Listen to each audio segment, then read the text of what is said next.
Hi, Pastor Adam here, and we are in a new month. We are still talking about the pride of life, but we're shifting focus to sexual identity and gender, how the culture seeks to accost what it means to be man, woman, or otherwise. God has clearly defined what it means to be man or woman and how we should sexually identify and embrace those two roles, not free to choose whatever we want to be. So, look forward to more on this topic, and if you're interested in an introduction to sexual identity and gender, then this is the sermon for you. Okay, so good morning, guys, and good morning to the people streaming with us. So here I am back again. I almost had another 5-week sermon month, but as you guys know, we interrupted our regular scheduling to address a need. So thank you guys for that. Thank you guys for your flexibility and willingness to be that as we spent time last week in prayer. And to the people that missed us last week, that's what we were doing. We were spending time in prayer as a body. So, here we are. We're going to continue this month with, like I said, the continuing topic of pride of life when it comes to identity, by introducing just another influential topic in our culture, and that is sexuality and gender. So that is what this month will be about: pride of life, sexuality, and gender as it relates to our identity and who we are, how we identify. As Colin mentioned a couple months back, there's a shift from what he was talking about then, when he was talking about sexuality. He was talking about the sex part of sexuality and how we should understand that in the context of God. But what we're talking about this month is gender identity, and how that has become one of the primary markers for ultimate identity and purpose in the lives of people today, in the world today. So, gender identity is a big social and cultural issue that has come to dominate, our headlines, our channels, our streaming content, our social media feeds. You can't escape the topic, in any one of those things. All the different platforms for discussing cultural things are trying to speak into it. You see headlines on your news apps if you use about gender identity, and the latest person that has come out to explore their new gender identity, whether it's an Olympic athlete. I just saw one this week. It was a Canadian women's soccer player. It was a headline in the news. Canada won the gold medal, women's team won the gold medal, and that was the headline, this woman that's identifying as a man now has come out, and how glorious that is, and how important it is for things moving forward. So you can't escape it. There's TV shows on your streaming platforms, on Netflix and stuff, that are always trying to address those things. So how should we think about those things? That's what the question we keep talking about this month when we're talking about discernment, right, and sacrifice, and what we're willing to give up in our mindset, and what we're willing to acknowledge, and what we're willing to compare with the world around us, with what Scripture has to say. So that's going to be the basis of this month. What's the biblical position on sexuality and gender identity with what we see? How can we better understand our relationship with God and how we're biologically created to be, and the significance of that versus where it's gone? Let's just say that. So today will be an introduction into that, and then for the coming weeks we'll talk about more specifics in that. So today's an introduction. It won't be hard to catch you all up to speed on how things are, since we live in one of the most sexually progressive cities in the country.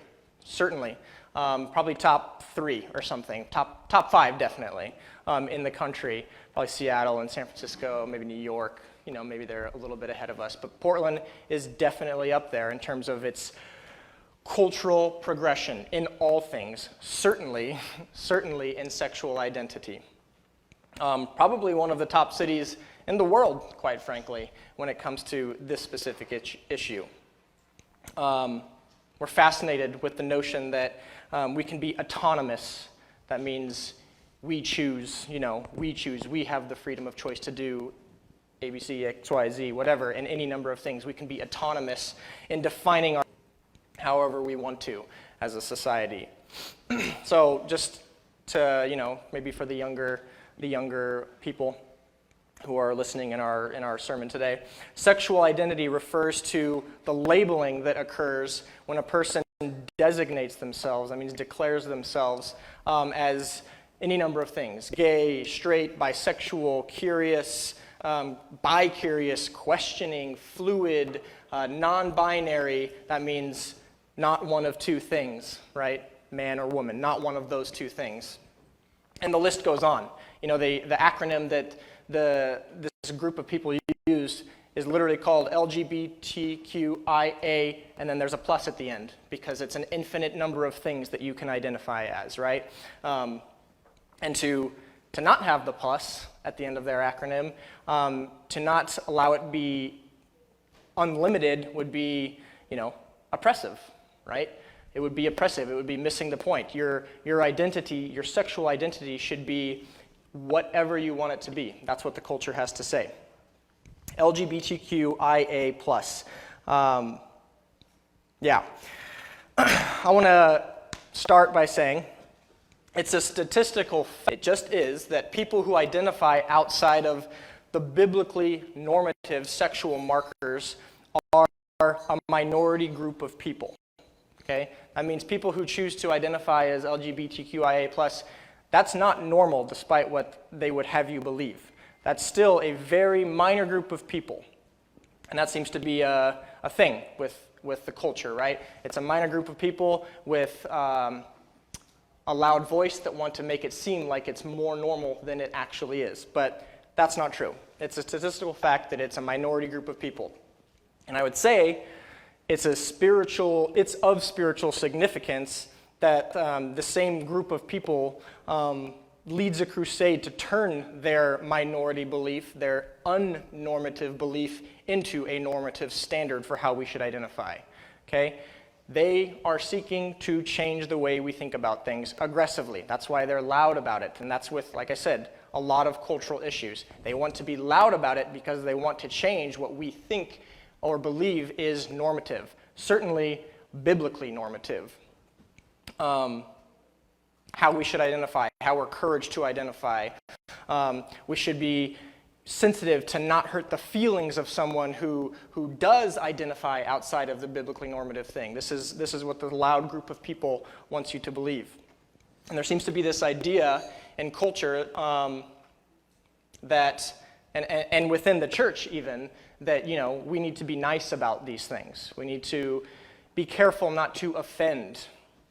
Don't hurt the feelings. Thou shalt not hurt your feelings of your neighbor, as if it's some sort of lost commandment by Moses, right? That's not true. Well, people like that. The world has been in the process of becoming this sea of eggshells that we're told to not step on. Careful not to step on this person's truth or that person's truth, how this person identifies, this person's feelings, and so on. If we do, we are an oppressor. We are an oppressive member of society. The buzzword is we are an enemy of the culture rather than an ally.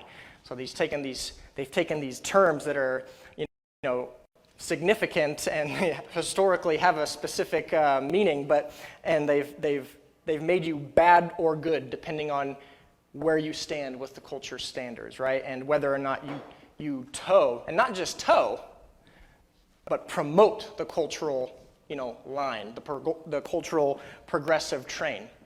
If you don't or are not willing to submit to that, then you are an enemy.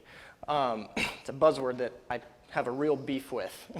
The culture has taken these words and just really eroded the meaning. Ally and enemy. We're being indoctrinated into this untenable worldview, and we practice it regularly. And you might be wondering, well, how do I practice that regularly? We do it by keeping our mouths shut, because it's just easier to do that. It's just easier to keep my mouth shut, to not offend that person, so on and so forth. It doesn't really affect me. It's just easier. And that's what we tell ourselves. That's how we justify it to ourselves in everyday lives, right? In relationships with people and so on. When we read these stories and these headlines and these articles or whatever, when we see these things, it doesn't really affect me. But that's the problem. That's the problem, is there hasn't been a defender of truth in these cultural things. For too long, people, the church specifically, has not been willing to stand for what is true. And we've allowed the battlefield to be taken over by postmodernism. We don't want to ruffle feathers. Best to just let that person live their truth. Doesn't really affect me. I know I'm not that. That's what we tell ourselves. But this is a great mistake. It does, or will affect you. And if it doesn't affect you, it definitely will affect your kids. And we'll talk about that in just a second. The implications and consequences in a worldview like this that cares so little about the body, the physical body, will be dire if we're being like that, if we're not willing to defend truth, if we're not willing to be who we're called to be when it comes to that, and the responsibility that comes with being defenders, watchmen for truth. We have a responsibility through our relationships and conversations with people to stay true to what we know is how God created things to be, and to not submit to anything else.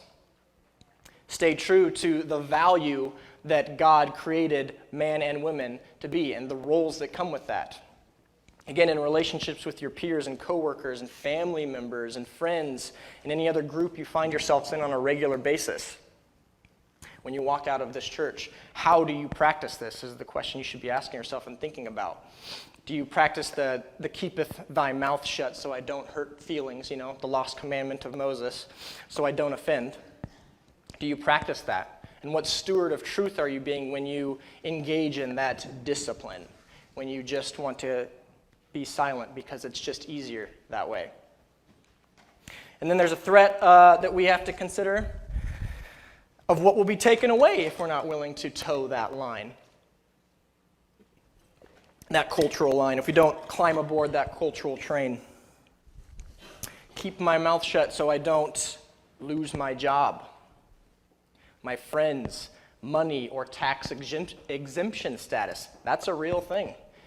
That's a real thing that is threatened to the church, that if we're not willing to toe a cultural line in any number of things, then we could lose a tax exemption status. And so there's these real threats in each of our lives and in our life as a collective that we have to consider. But where are we going to stand in truth?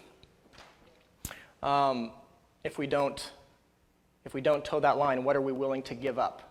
To fit into the mold of an aggressive worldview that seeks to redefine sexual identity into a choose-your-own-adventure game.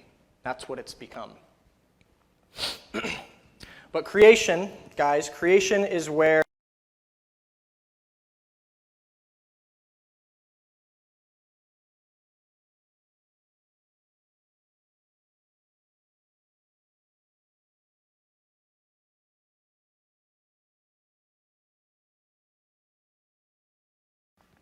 the problem comes when we let our freedom,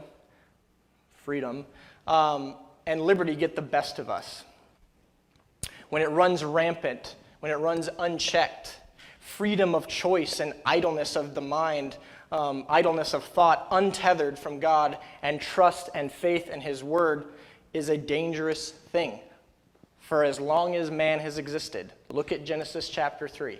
Freedom of choice and idleness and unwilling to submit and unwilling to trust and a lack of faith in God has from the beginning of time been an issue that man has struggled with. And that's where we find the whole issue regarding sexual identity. It's an unwillingness to submit and trust in God. It's an idleness of thought. It's a undisciplined and unwise use of freedom and so on. There's this funny thing I read. A fish that decides to make a radical bid for freedom by jumping out of the water onto land is not free. In fact, it dies. As soon as we try to become what we're not, this is a quote I read, far from enjoying freedom, we can't expect to flourish. And when it comes to the issue of radical liberty from our created sexuality and gender, statistics, again, this is true, this is a fact. Statistics show a rather bleak outcome for people who choose to follow that path of autonomy in their sexual identity. And I don't mean to make light of that, so don't hear me doing that. People who wrestle with that issue, who aren't grounded in the foundation of God and the significance of how they're created, they find themselves in a dark place, and it ends badly much of the time for those people, and it is a sad thing. And it's a sad thing that has been I don't know how to call it, how it's playing out in parenting, for example, when you consider the ending for much of these individuals who struggle with their sexual identity. There's a couple extra biblical works that I want to encourage you guys to read. Some of you know at least one of them. But if you're interested in this topic of, sexual identity and the significance of how we're created by God, you should check out the book Love Thy Body by Nancy Percy. She articulates several points really well about the significance of how we're created and how that connects us to God and the role that we get to play because of how we're created physically. But there's another book that you probably haven't heard of, and it's by a guy named John Wyatt, and it's called Matters of Life and Death, Human Dilemmas in the Light of the Christian Faith. And he talks about this issue of sexual identity, gender. And in his book, he talks about a role we play as we seek to understand and live our lives in a way that honors God's intended design for us. And I think it was Josh that a couple years ago, he used a similar metaphor in a sermon. I don't even really remember what he's talking about. I just remember the metaphor and the point he was making. But in his book, Wyatt talks about Christians as being restorers of art. You guys remember Josh talking about this however long ago too, this metaphor, how we're called to be as believers.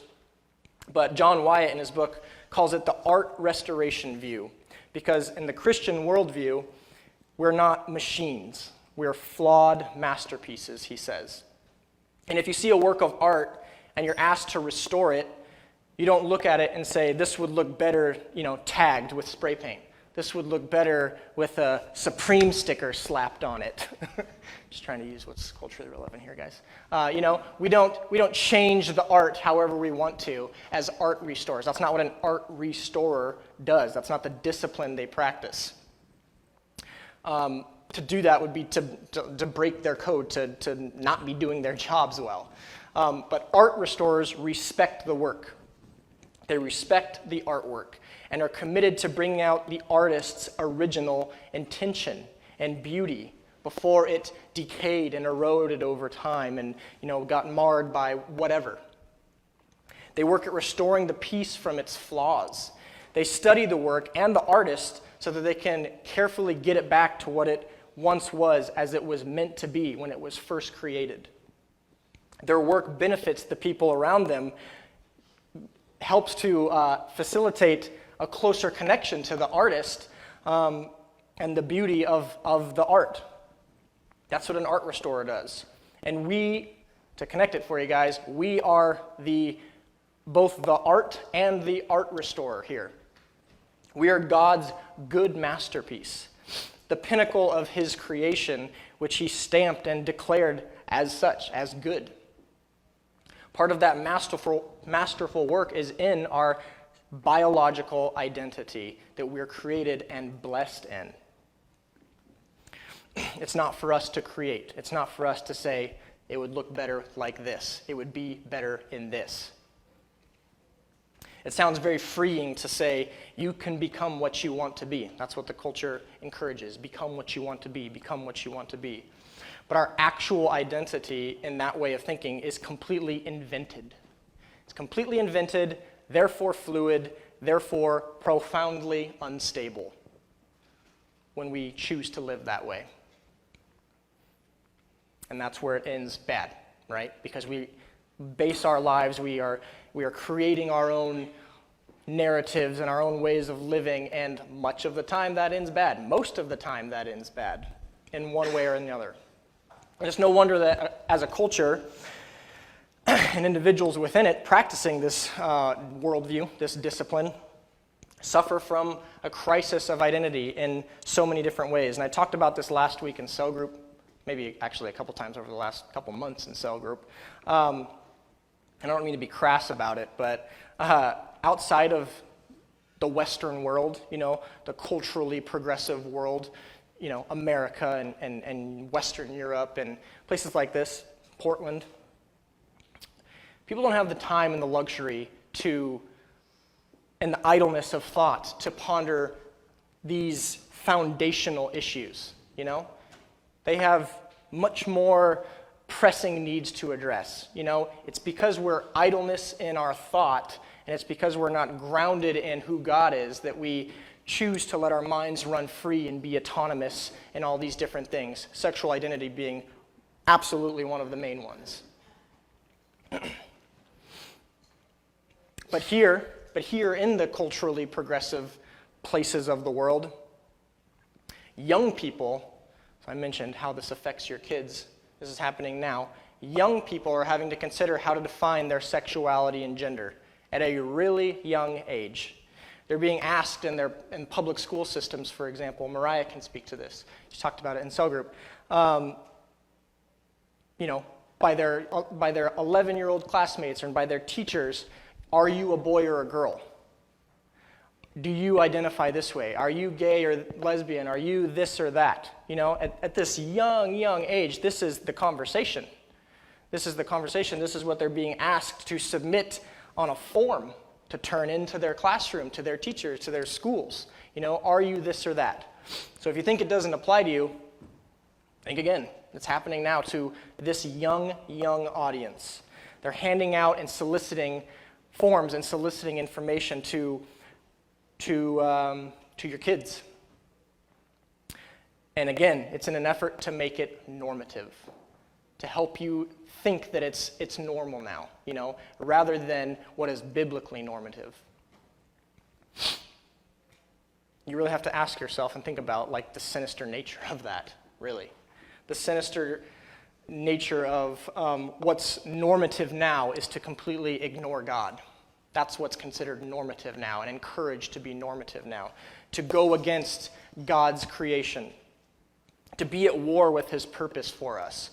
Be at war with him when it comes to our sexual identity rather than acknowledging him in these things and the blessing that is our biological bodies. That's what's considered normative now, being at war with God.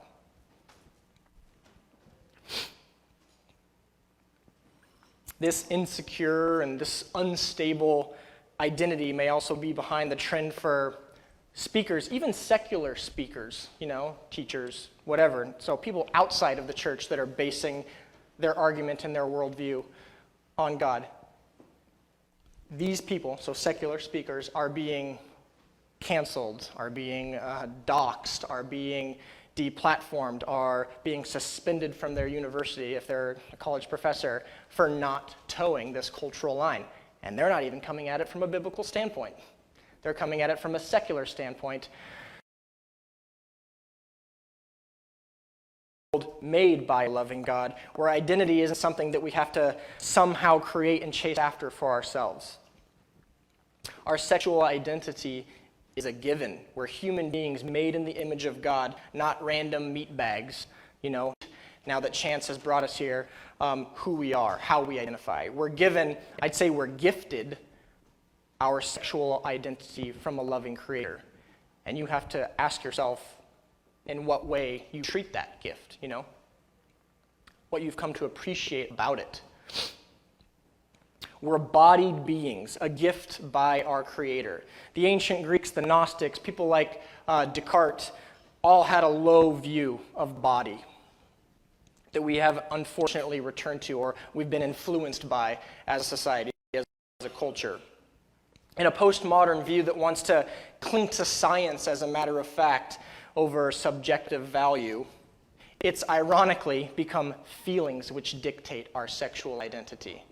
So the inconsistencies in the worldview really show themselves here, Science matters, facts matters ultimately. They break off their worldview to chase their feelings.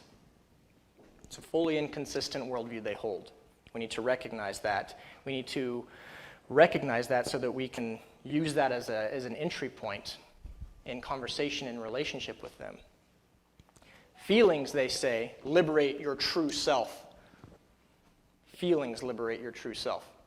In 1 Corinthians chapter 6, Paul admonishes and warns the Corinthian believers about sexual sins. Bear with me for a second. He says, don't you realize that your bodies are actually a part of Christ? He talks about, a man taking his body, which is a part of Christ, and joining it to a prostitute. He says, never think about it this way. Never do this. Don't you realize that if a man joins himself to a prostitute, he becomes one body with her? For the scriptures say the two are united into one, but the person who is joined to the Lord is one spirit in him. And he says, run from sexual sin. No other sin clearly affects the body as this one does. Sexual immorality is a sin against your own body. Don't you realize your body, there is significance in our physical created bodies. And though he's talking about the misuse of our bodies to engage in sexual sin specifically, the principle he's making is germane. These young believers here in Corinth thought that sex just involved their bodies, so who cares? It's their soul that matters. Their bodies don't actually matter. They had a low view, if any view, of the significance of their physically created selves. But Paul is horrified by this kind of thinking, and this is why he's writing to them to not be separating their body from their mind, from their spirit. And he writes to them and admonishes them in that. He strongly opposes any dualism over that kind of thinking, over body and soul. And the psalmist in 139 writes, and it paints a good picture of loving God who created us, who knew us from the beginning. You made all the delicate inner parts of my body and knit me together in the womb. Thank you for making me so wonderfully complex. Your workmanship is marvelous. How well I know it. You watched me. It paints a picture of God's investment in us physically as well as spiritually. His intention for us physically.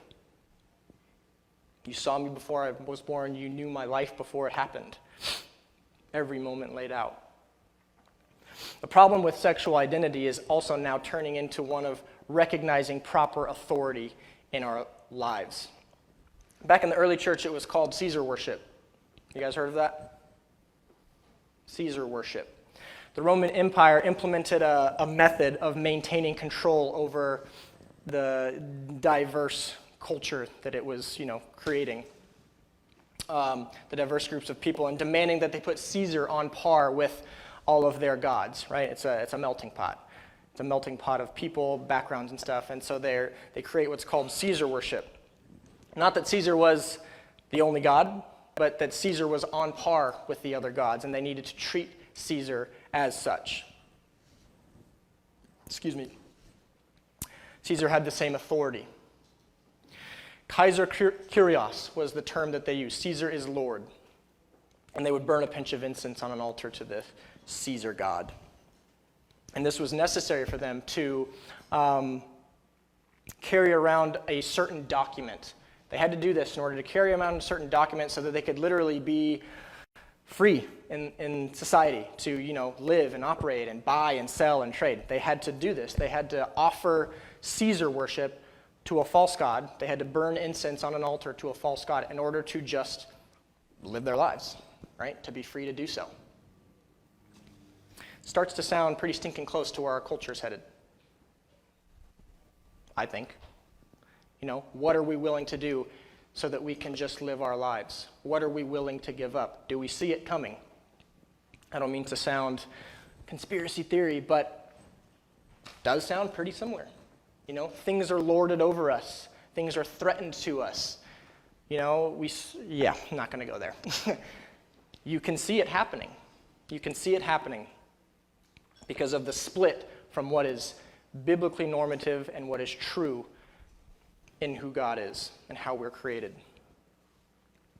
Failure to address someone by their preferred pronoun puts you at great risk. Again, I mentioned Mariah. She has to consider her role in this school system now, what she's willing to submit to, what she's willing to encourage as a normal part of interaction with kids, or her coworkers, what she's willing to promote, right? What you're willing to promote. Where do you draw the line?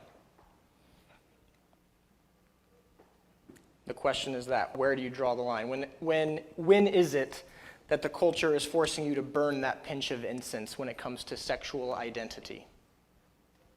When does the society force you to relegate the authority of God and how we're created in favor of, autonomy and submitting and promoting and encouraging autonomy? When does culturally normative sexual identity trump God's created intention? I don't say this, James was making a joke to me before I started. I hope to learn something about my sexual identity because, it's something I struggle with. He's being facetious, and I get that, whatever. But, I don't say this because I necessarily think it's anything most of you guys struggle with, at least currently. I don't think so. Could be wrong.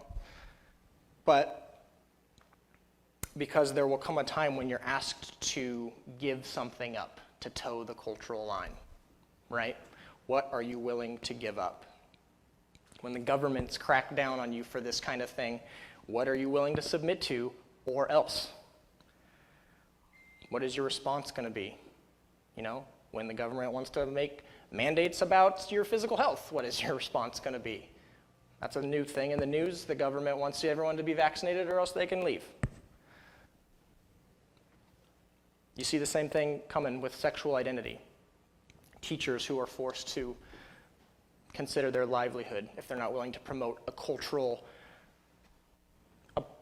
perverted stance on sexual identity. It's not a matter of if, it's a matter of when. At what point do you stand with the Spirit and boldness and say, no, I reject that? I'm not talking about being untactical and being, in a way that's unuseful in society and relationship. But at what point are you willing to say, no, I reject that. I reject that notion. I reject that what you're presenting is true. I will not promote that. And here's what I'm willing to accept because of that. At what point do you come to that? When it comes to what the culture is trying to present as normative when it comes to sexual identity, biology. What cost are you prepared to pay? The early church suffered a lot for wanting to stand by universal truths, right? A lot of what was going on in the early church, if you read church history, wasn't about major doctrinal issues about who God is, though those existed too, 100%. But it was about what happens when a church goes rogue because they're not submitting to the cultural standards of the day. That was a lot of the early arguments of the church and church leadership. What do you do with those people?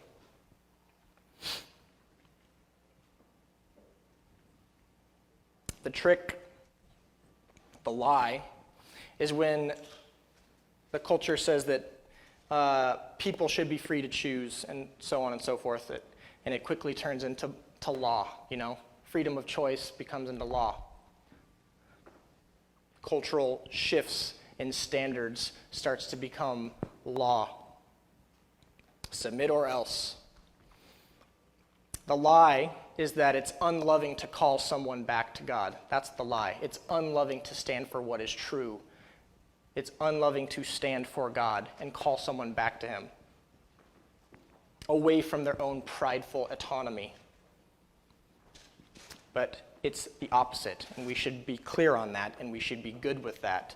It is a loving act to call someone back to God, to the image they were created in, to the beauty of their physical being, the blessing, the gift of their biology, the significance of it, and submission to His authority.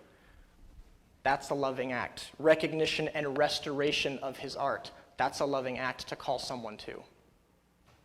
I read a quote last week that says that culture says your psychology is your sexual identity, let your body be conformed to it. But the Bible says your body is your sexual identity, and let your mind be conformed to it. What God has given you.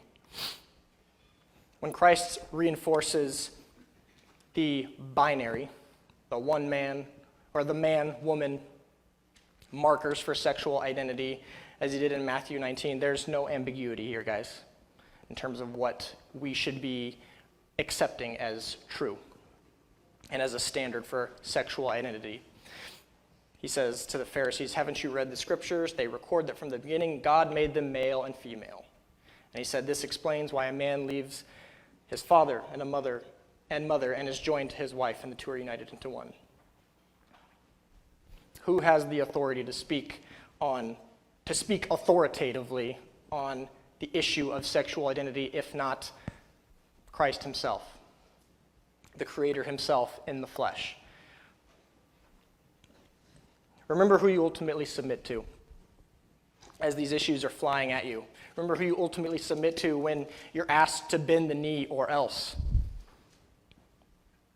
To reject the truth of how man was created, to make concessions for other people's truth based on their feelings. To give way to some man-made perverted identity when it comes to our sexuality is to reject the authority of Christ in your lives. To dismiss it in conversation, as meaningless, is to reject the authority of Christ in your life and the lives of people. Start to ponder as we come into the month here, and as we have a few weeks to go. Start to ponder and consider the gift of your biological identity as just that, as a gift of how God created you. Start to consider what you can embrace and offer because of that gift. Have you ever done that? That's a simple question. Have you ever pondered what is amazing about being who you are as God created you, and what you can offer and what that means? It's surprising to know that a lot of people don't really think about that, and they just kind of take it for granted. We'll keep going this month. We'll get into some more specifics. As I said, today's an introduction, so here's some questions that you guys can ponder in your cell groups as you break off. This is the one I just said, basically. What aspect of your sexual identity do you most appreciate? What aspect of your sexual identity you most appreciate? Secondly, what aspect have you had to learn to appreciate and to grow in? What aspect do you appreciate, and what aspect have you had to learn to appreciate and grow in? Third, how have you wrestled with the significance of your biological identity? In what way? How have the cultural pressures regarding sexual identity affected you? How have you had to navigate those things? I'm sure they do, on some level. How have the cultural pressures regarding sexual identity affected you? In relationship, in your job, whatever it may be, think about it. And what are you doing or willing to do to restore the biblically normative position when it comes to these things? So let's break and let's talk about those things, and I hope the conversation is good, and I look forward to going into details in the coming weeks. Thanks.